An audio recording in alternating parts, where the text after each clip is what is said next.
انت راقب محمد حاضر. راقب ايه خطر سعاد؟ انا مالي، انا حاجه غريبة. انا مالي، انا اقدر اسال. انت راقب محمد حاضر. تحس بانك انت داخل كانك داخل اوض نوم الناس. انا قلت لك ان انا رحت وقلت انا مش عاجبني الكلام ده، مش عاجبك، وانت بتعتقد طبعا ان كل ده انت بتعمله دفاعا عن الوطن ومن اجل الوطن. تسجيل الستات ده مش من اجل امن الدوله. يعني انت مصور؟ ايوه اتصور بكل حاجه بالعمليه من اولها لاخرها. يا سلام. يعني انت مثلا سجلت للفنان البديع الكبير عبد الحليم حافظ؟ حصل. سجلت له؟ ايوه. معنى كده انك سجلت كمان لام كلثوم بقى؟ حصل. انت سجلت لها؟ ايوه تسجيل الستات ده مش من اجل امن الدوله. يعني انت مصور؟ ايوه اتصور بكل حاجه بالعمليه من اولها لاخرها.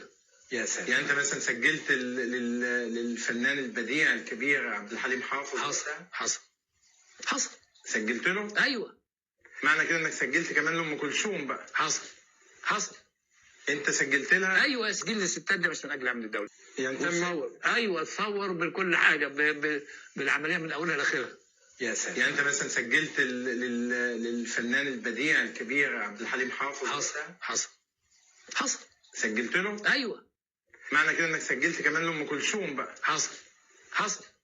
انت سجلت لها؟ ايوه تسجيل الستات ده مش من اجل امن الدوله. يعني انت مصور؟ ايوه اتصور بكل حاجه بالعمليه من اولها لاخرها.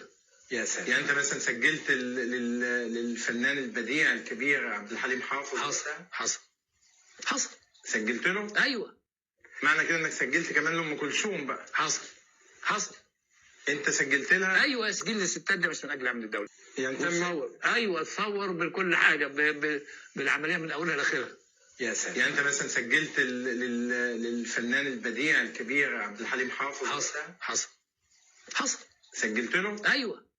معنى كده انك سجلت كمان لام كلثوم بقى؟ حصل. انت سجلت لها؟ ايوه تسجيل الستات ده مش من اجل امن الدوله.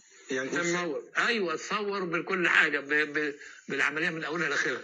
يا سلام. يعني انت مثلا سجلت للفنان البديع الكبير عبد الحليم حافظ؟ حصل.